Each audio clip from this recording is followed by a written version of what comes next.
performing? Not really, no. I found some photographs, funnily enough, in the old Newtown book, back in with the Baptist chapel with what's his name now? Hamer, Billy, not.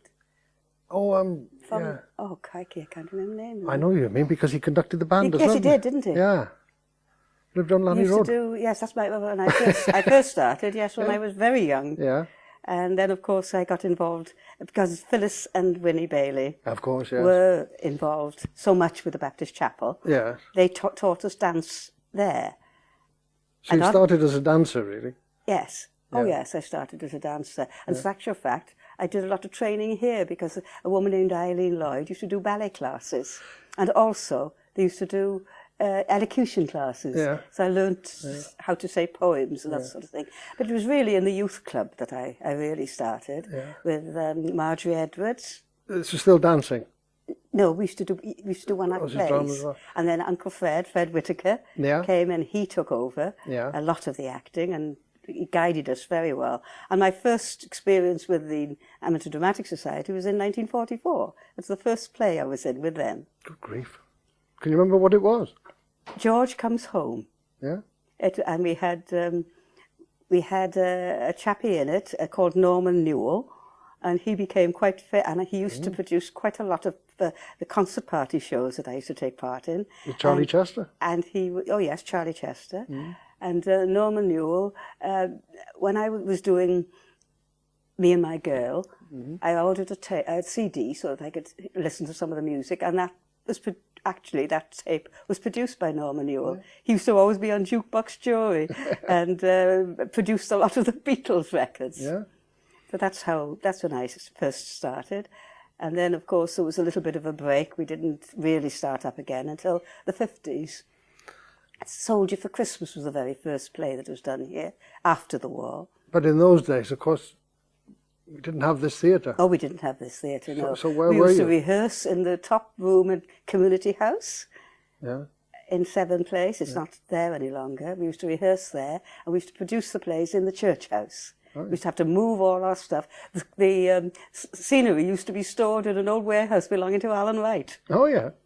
So you didn't make the scenery on the top floor of the... The scenery, I believe, was made by Eric Savage. Oh, yeah. I think that's what we started out with a curtain set, and some of the curtains, the grey velvet curtains, are still around somewhere. We use them occasionally for something, covering up something or other. But Eric Savage actually built the set, and we used to cart it along to the church house. We used to do usually 3 nights, Thursday, Friday, Saturday, Wednesday dress rehearsal, move in on the Wednesday afternoon or whatever, and that's what happened then. Yeah. Now, you moved from there to the hut, didn't you? Yes, that was in 1954. I can remember because it was the same year as I got married. We bought the hut. Alan Wright and Eric Thomas, who was a greengrocer, they put up the money for it. It was about £250, I think. Who did it belong to? The army was stationed here during the war. They took over the Crescent House and they built it as a sergeant's mess. And we had it was a T-shaped building. Yeah. We always said that we were going to convert it into a theatre, but we never really got around to it. Did put toilets in, made a little office in the front, but we never actually moved there. Moved into it as a theatre, but it was marvellous for us to be able to do all our rehearsals there and prepare all our scenery before we took it along to the church house. I've got an old diary that I wrote in 1956, and an entry in that is, helped the Amateur Dramatics move their set to the church house, Roy Morris and I. Good Lord. So it would be Eric Savage who roped us in to do that. Yeah. So, I mean, by then you were a fully fledged actor. Well, I'd done a bit. You'd found your way about. What was it like rehearsing in the hut? I mean, was it big enough to mark a stage on? In the hut? Yes, it was. It's a T-shaped building, so we had quite a lot of room and we had a wing on one side. We had a kitchen. We built a kitchen, and we'd had a little room where we stored all our costumes and all that sort of thing. That's when we were able to start to store things and own things. We hadn't been able to very much before then.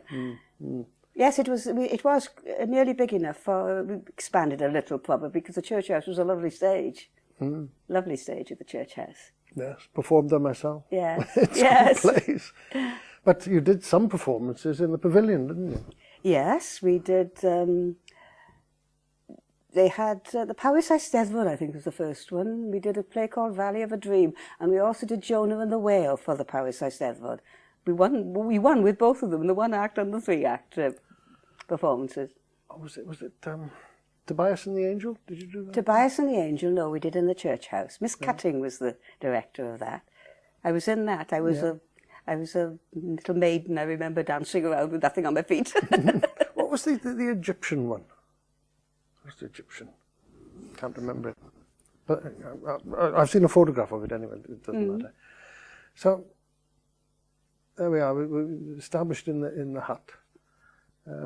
Was the society flourishing then? Oh, yes. Or was it yes, hard going? I mean, yes. sometimes it's hard We going. used to take part in an awful lot of festivals. We used to go to Corris, Machynlleth, Aberdyfi, Builth, Llandrindod. We frequently won. We won with Gioconda Smile in Machynlleth. And we won with quite a lot of others. Waters of the Moon is one we won first prize. But we always had reasonable travelling expenses. And at J. Peter Jones was opposite where Boys and Bowdens are now, and Reg Lloyd from Buttington took it over. He was very interested in us, and the reason we were able to have enough money to get this theatre and also to get lots of other things was the fact that he never charged us. We have, say, 30, 40, 50 pounds travelling allowance from the festivals, but we never needed to use it for travelling because he was very kind to us, and he used to transport all our stuff in a big lorry free of charge.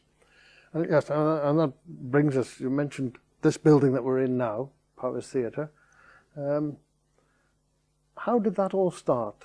Well, unfortunately, I wasn't here then. It was, I was in, my husband was a policeman, and we were in Rhayader. I started up my little company there, actually. Yeah, you were involved with was it WI? Yes, I was County Secretary of the WI, yes, in Rhayader, yes. And I wasn't actually here. I came back in 1970, and they took over this place in 1968. And of course, it was the dream of Reg Newman, our chairman for many years, who'd moved up here from Cardiff. It was a dream of his that we should own our own theatre. And we were always looking at properties before I left in 1962. Yes, so... And then he became the Secretary of the Development Board for Rural Wales.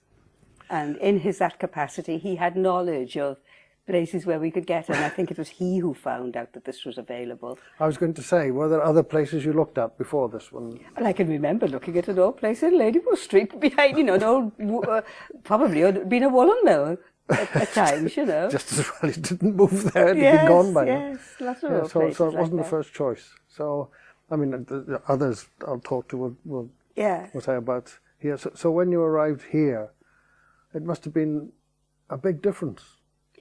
Well, yes, it was. To start with, there was the responsibility of keeping the building up, and how were we going to finance it? Because you couldn't rely on the fact that you're going to get your audiences in. And this is when Reg had the idea of starting a theatre club. And he always says we had to have 300 members so that we would have enough money from that to cover the electricity and the outgoing costs all the time. Yes, it's... And of course, it has worked. I mean, me as treasurer now, I watch that, and we usually get our 300, sometimes more, members, and it does cover the outgoing costs like the rates, the electricity, the water rates, and the license, and then the plays themselves. They cover usually the scripts, the licensing of the plays, and the costs in the plays. That's a huge achievement. For 40 years, this place has, or the society has, been able to maintain the place. Yes. It's an enormous achievement. Yes. We were very fortunate in many ways that we had such support from them, not always a terrific financial support, but they always supported as well from the council, the town council, and the Development Board for Rural Wales. They could, because we owned the property, we were able to get grants towards capital expenditure. Yeah. When we needed something like a new roof, we had the roof over the stage, it cost £4,000. We had to meet it pound for pound. But they were very good in that respect. And I have got a whole list, if ever you want to see it, of all the money that we've had from and then the town council didn't have the same amount of money to distribute, but they were always very supportive. And if we only had £200 off them and 2,000 from the development board, it was still as much as they could manage, and we were very appreciative of the support that we always had from them. Good. So, what was the first play you performed on this stage? Performed in? Can you remember? No, I can't remember the name of it now. I wasn't actually here. The late Christopher Bean was the first one on the stage. Yes. I'm asking the first one that you were in on the stage. Oh, the first one I was in. Ghost Train. Yeah? Yes. Yes, I came back in 1970. Yeah, for Ghost Train. Yes. I was thinking I just missed that one. I can't remember. Yeah, I started in 1971, I think. Yeah. And we've talked about the theatre arriving here, but of course it's changed a lot over the years, and you mentioned capital expenditure. The dressing rooms, I seem to remember, was a big project on one occasion. Yes, it was. That was the first project, the dressing room, because we didn't really have a dressing room. It was just a little area just at the side of the stage. How was money raised for that? The same way. Well, we had all sorts of things for that. We called it our theatre something, TIF or something. I can't remember the exact name, but we had rummage sales, we had a dance, we used to have a stall in the market hall, stall in the street, anyway, to get money, you know. And we were able to get half of it, but we didn't have anything behind us at all then. No, I've got some recollection of a sponsored walk in the pouring rain. Yes, a sponsored walk, yes. I've got a photograph of myself there in the rain, pouring rain, yes. Sponsored walk we had, yes. We did a tremendous amount of fundraising for that. Rummage sales. Of the early plays that you were in here, is there one that stands out as being particularly probably fun to perform? Yes, probably Anastasia. Yeah. I was the Dowager Empress, and you know, in that I do recall very much enjoying that. Yes, and of course I've enjoyed my little reviews that I used to do here. Well, we'll come to those in a minute, because another thing that's changed is this, the technical side of the theatre. Oh yes. Because we started off with the stuff out of the pavilion. Yes. And I can remember what the the final nail in the coffin of that was Glass Menagerie. Glass Menagerie, which you directed. I directed that, yes. Did you feel at the time it was a special play? Oh, very special. It's one I've always remembered. And when I was in Radnorshire, when I was county secretary, we had a big open day there one day in the Further Education College in Llandudno-Wells. And I was very much involved, of course, with all aspects of it. But they wanted me to do something about drama, because I did an awful lot of drama when I was in Radnorshire. They found out that I'd been involved so much here, and they collared me. And so I wanted to do a sort of workshop throughout the day, just half an hour in the morning, and then again, and so I did an excerpt from the Glass Menagerie, and I got Margaret Hopkinson and Sue James, who were in it. They came down, and I did a workshop with them as if we were, rehearsing that. And people often talk about that, because it's a memorable play, isn't it? A wonderful play. Yes, I was helping with that one, and it certainly is one that I remember. Oh, and did we take it to Lanny? Yes, we took it to Llanidlas Festival. We came second to Edinburgh Theatre Club, and I can always remember the adjudicator coming to me on the last night, and he said, until I added up my marks, I didn't know which one had won, and they beat us by 9/10 of a point. Oh, good. They did, and Covania. Yeah. Was it John Fox? John Fox. Yes, because he did some freelance work at Radio Stoke when I worked there. Yes, he was there from Stoke. I reminded him that we'd met, and he said, yes, I'll never forget that. And I shall never forget him getting up on the stage at the end. We'd finished our production. There we were, huddled in the wings, waiting to hear what he had to say. And I always remember him going forward and taking a deep breath and looking out at the audience, and he said, you should all just go home now. I don't really want to talk to you. And I was shuddering, thinking, oh my God, is it as bad as all that? He said it was so wonderful that he felt he wasn't being intrusive by being critical, or commenting on it, not necessarily critical. Because he said he was transported by the performance. I always remember that. We couldn't all go home. We had to take the set Yes. down and get it back to Newtown. It was an all-nighter, that was. Yes. So, glass menagerie, one of the things with the glass menagerie that I'm thinking the technical side now Yes. was that there were a very complicated lighting plot. Yes. How many different acting areas on this? We It's had not a very three big different stage. three different acting areas. We had the room on the one side of the stage. We had the little balcony, like they have in those tenement flats in New York, and then we had a little area at the side here. And I remember you having about 5 people working the board, because we didn't have a board. We had the old machinery there at the side of the stage. And it squeaked and creaked. Yes, it did. And it was that I think That really decided it was time to go electronic. made us realise we couldn't go on if we wanted to do complicated plays like that. We had to move up, and which we did. We moved upstairs. Oh, we moved upstairs. But that wasn't the end of it. That was quite a technically complicated play. But as you mentioned, we moved on to the reviews. Yes. How did that start? You know, the music hall things. How did that begin? Well, everybody seemed to think they'd like to do something different one year, and all of a sudden we were having a meeting, and I said, well, should I do a music hall? And everybody said, oh, yes, if you like, and that's what I did. And I did one based on the history of the music hall. I looked up what had started it off, and we had a chairman. Norman was the chairman, and that's how we started. And then we did another couple after that. Yes. And that involved other groups. Yes, from we got outside in the quite a lot of society. people from the men from the male voice choir. Yes. Where did the ladies come from? Oh, I think it was nearly all our actors. We had like Sue Sweeting from Kerry. She joined us for that, and she stayed and did other things with us. Yes, know. that was one of the advantages of doing that. Yes, it was. I think that was one of the aims we had at Yes, the time. it was. really, It was to one get of the extra aims, people yes, so in. we could attract people interested in different things. Yes. And we had good fun doing it. But the one that sticks in my mind more than anything I've ever been involved with here is Oh, What a Lovely War. Oh, yes. I mean, that was... Yes. I Jean Winchester directed that. Yes. And that was technically the most Yeah. complicated. Talking about show. the musicals, I can always remember when we talked about it, we said, who on earth can we have to play first? We didn't have a person who was particularly good on playing music. Somebody said, why don't we ask Mrs. Davis from the high school?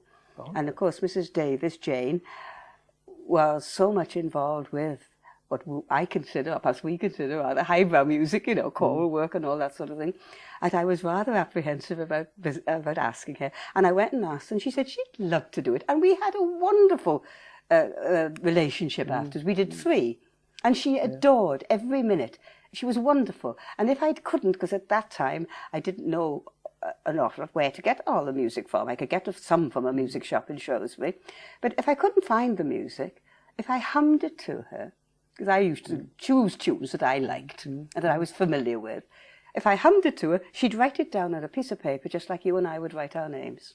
Wonderful she was. And it was a wonderful relationship we had. We thoroughly enjoyed it. I know she did, and all the women did. I mean, a lot of people sang who'd never really sung much before. No. But they didn't mind because she would lead them in and encourage them, you know. She was wonderful. She did help with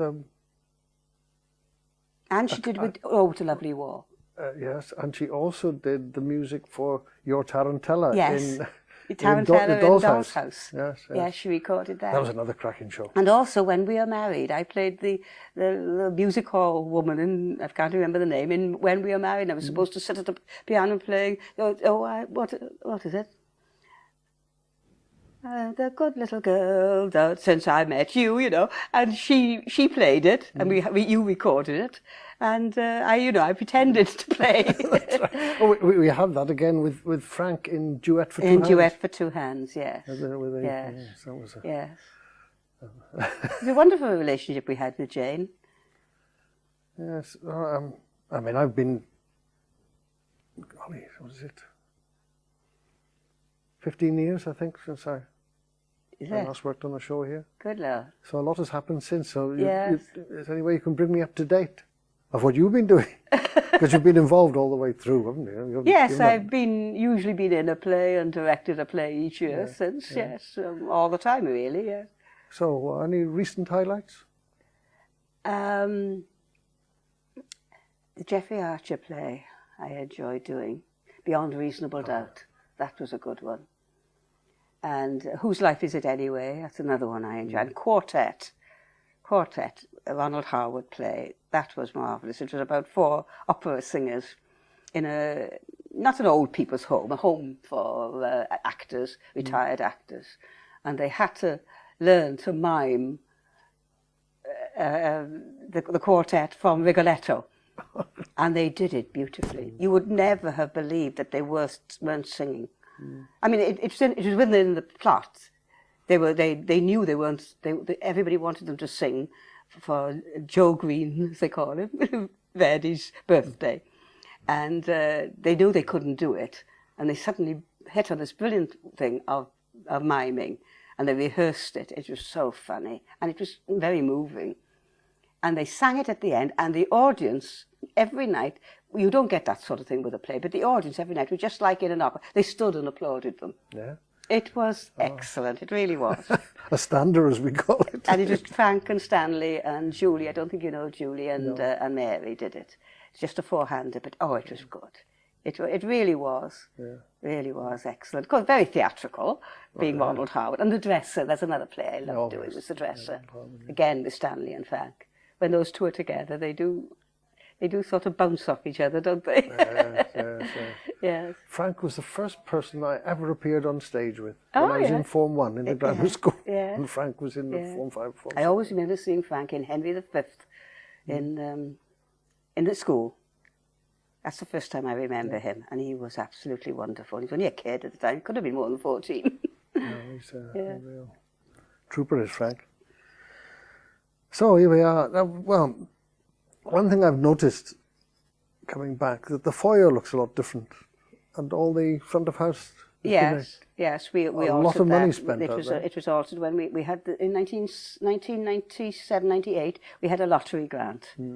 John Maddox was still alive with us then, and he thought we ought to apply. We applied for as much as we thought we could. You know, the first thing we did was make sure we had an access for the disabled, because it was never difficult. We were always able to accompany disabled because we always had people on hand to help carry the wheelchair in and things like that. But it was so much, they felt much better with being able to come themselves and a proper access. And we were able to build the annex with the proper toilets and a toilet for the disabled, and it enlarged the foyer, because we took out the little ends where they used to have the toilets. And then we built a porch on the other side, and we replaced the flooring. And when we called in a firm to replace the seating, because it was becoming to look very tatty. In fact, we had to pay £1 to somebody once for repairing the trousers that got torn on a little spring, you know. But when they came to see it, they said the seats were far too valuable to be discarded, so they reupholstered them. Now it cost more than the replacing, but it was worth it. That's a story Alan Williams is going to tell me about how Reg negotiated for these seats. How he negotiated for those, yes. So now, we had a grant of 54,000 for that, but it cost us about 80. Oh, good grief. It always does, doesn't it? That's about 10 times what the theatre cost in the first place. Yes, because in 5,000 it cost us in 1970. Yeah. No, not 1970, 1968, 1978. Yeah. The 10-year lease ran out. We used to pay about a very small rent of about £100 a year. Yeah. And the church authorities realised that they couldn't cope with that, with repairs to the roof and things, and offered to sell it to us for 5,000. Right, so what you were telling me was that the building was originally leased from the church. Yes. Because it had been a church school. It had been a church school, yes. But then, after you arrived, negotiations had to take place for the purchase. Yes, in 1978-ish, around then it was. Was that difficult? Well, it was a bit long-winded because it was a church authority. They don't easily make a decision, but no, they came to quite quickly. Yeah, and they were. And the town council gave us a certain amount of money, and again we got some from the development board, and that's when we started all our fundraising things, you know, for the purchase. But that was the first fundraising thing, I suppose. Yes. To raise money to actually buy the place. And it was bought from the church. Yeah. I mean, who did you negotiate with? I can't remember. Do you remember J.H. Jones? He was a policeman. He was very much involved. He was sort of sat on our committee as a theatre club member, you know, for representative, and he was very much involved. Yeah. And I think he had the contacts. Yeah. Because, I mean, at one time, I seem to remember that you were expert at wheedling money out of the Welsh Churches Fund. Oh yes, we did get money from the Welsh Churches Fund. I'd forgotten about that source. I always seemed to be left. It seemed to be left to you to do that. You were the negotiator with the Welsh Churches. You had to write a very flowery letter saying what all the things we'd done. You knew how to do that. Yeah. I'd forgotten about the Welsh Churches Fund. Yes, we did get money from them. Yes. Yes. Not everybody knows about that. They keep very quiet about it. Yeah. Oh, excellent. So, but it was administered by the. The Powys County Council took it over. It was administered by them, and then it sort of faded out. It's still there. Oh, it's still there, It's still there, yeah. So, well, here we are now, 40 years on. What's the next big project needed? Or is everything on a nice level plateau? Or is there... Well, the last project, after we did this, we did the kitchen and the dressing room. You know, the dressing room, the costume room. I mean, that was done, and that was done about 3 or 4 years ago. Yeah. And we have sort of held our horses since then on the building and the expansion of the society. We are sort of having a period where we're just keen on running the society and meeting a need, we think, for the townspeople. Oh, absolutely. Because they do enjoy it very much. So there's no big project looming over there? There's no big project looming at the moment. No, not that I'm aware of, unless somebody's got something in their mind. Right, well, that's the building. Are there any big ideas about what should be, you know, the next performances and what next productions? Well, we have got a list of plays. I've got several plays that I would like to do, and you always have. And other people, no doubt, have got them as well. You know. And, but it hasn't been decided yet. Not officially decided. I would say it's always according to availability of people. People are not quite so static as they used to be, are they? You know. No. I mean, you'd get 2 or 3 teachers, as you remember, like Ken Williams and Jim Allen and Beryl and Norman and Kath. And they would be here for years. And now, you know, you get 2 or 3 people, they're marvellous. Like Jason, we got a chappie Jason who's lives in Carno, he's a physiotherapist. Well, he's got a young family now, and his work takes him away a lot. He isn't able to come, but he's still a member. But that happens, things like that happen from time to time, you know. People get so involved with their work activities and they can't always give the time that they'd love to do. Yes, and then they can get drawn back in later. It gives you they can get drawn back in later. Oh, of course. Of course they will. I'm sure they will. Don't forget that particular person, he and his wife, they're very nice and they're very, very good. She's good too in her way. She never did really wanted to be in it. She just came along to support him, and she got involved. And they've got 2 young children, and they're both physiotherapists. They divide their time with their work, you know, workload that way. So what your next show, will you be directing or will you be I'm directing acting? the first play of the next year, yes. But you don't know what it is yet? I've got an idea. I see. But it's up to them to decide what you're going to do. Well, you know, they don't always approve of what I want to do straight away. No, I know. No, we... But it's... You still enjoy it? Oh, I do. Yes, good. I don't think I could be, I wouldn't be here if it wasn't for the Dramatic Society and the plays. Well, you're looking pretty well on it. No, but you know, there's certain things, you know, and I lost my husband, for example. Of course, If I hadn't had the theatre to come to, I wouldn't be the same person I am now. Theatre wouldn't be the same place either.